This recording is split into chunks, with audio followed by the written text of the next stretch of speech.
నక్షత్రాల ప్రభావం మనపై ఎలా ఉంటుంది? అలాగే నక్షత్ర శాంతికి ఏమైనా చేసుకోవాలంటారు?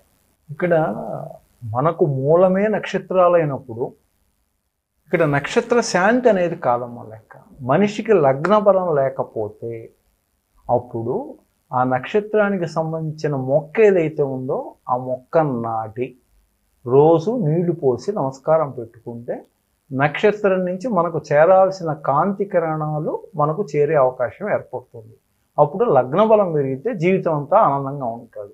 కారణం ఏంటంటే ఆ పునాదే సరిలేకపోతే దాని మీద ఎన్ని ఫ్లోర్లు కట్టినా కూడా ఎక్కువ కాలం నిలబడవు. అందుకని నక్షత్ర బలం ఉందా లేదా అనేటువంటిది నిర్ధారణ చేసుకున్న తర్వాత ఆ నక్షత్రానికి సంబంధించినటువంటి మొక్కను నాటుకోవాలి.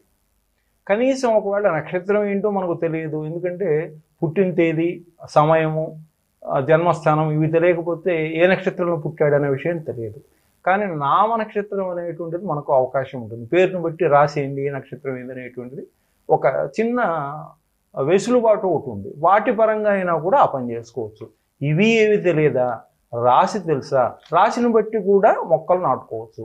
ఉదాహరణకి మేషరాశి తీసుకుందాం అనుకోండి, వాడికి ఏమీ బాగా కలిసి రావట్లేదు. ఇంకా వాడు నక్షత్రం రాశులు ఎత్తుక్కోవాల్సిన అవసరం నాకు కంటి ముందే కనిపిస్తుంది జీవితం సరిగా నడవట్లేదని, సరిగా ఆరోగ్యం ఉండట్లేదని. అప్పుడు ఏం చేయాలా, ఎర్రచందనం మొక్క ఒకటి వేసి వాడు కనుక ఒక ప్రయత్నం చేశాడంటే ఖచ్చితంగా దానివల్ల వాడికి లాభం చేకూరుతుంది.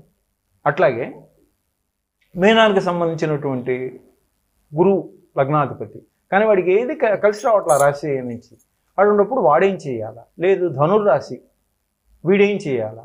ఇక్కడికి వచ్చేటప్పటికి విశేషం గురువు ఈ యొక్క పెద్ద పెద్ద చెట్లు ఏవైతే ఉన్నాయో రావి చెట్టు, మర్రి చెట్టు, ఈ ఆ రెండు రాసులకు సంబంధించినవి అనమాట.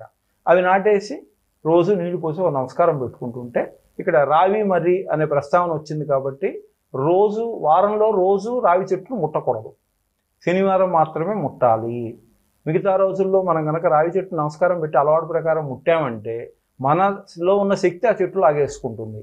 అందుకని రావి చెట్టు దగ్గరికి వచ్చేటప్పటికి మాత్రం కేవలం శనివారం మాత్రమే నమస్కారం చేసుకోవాలి.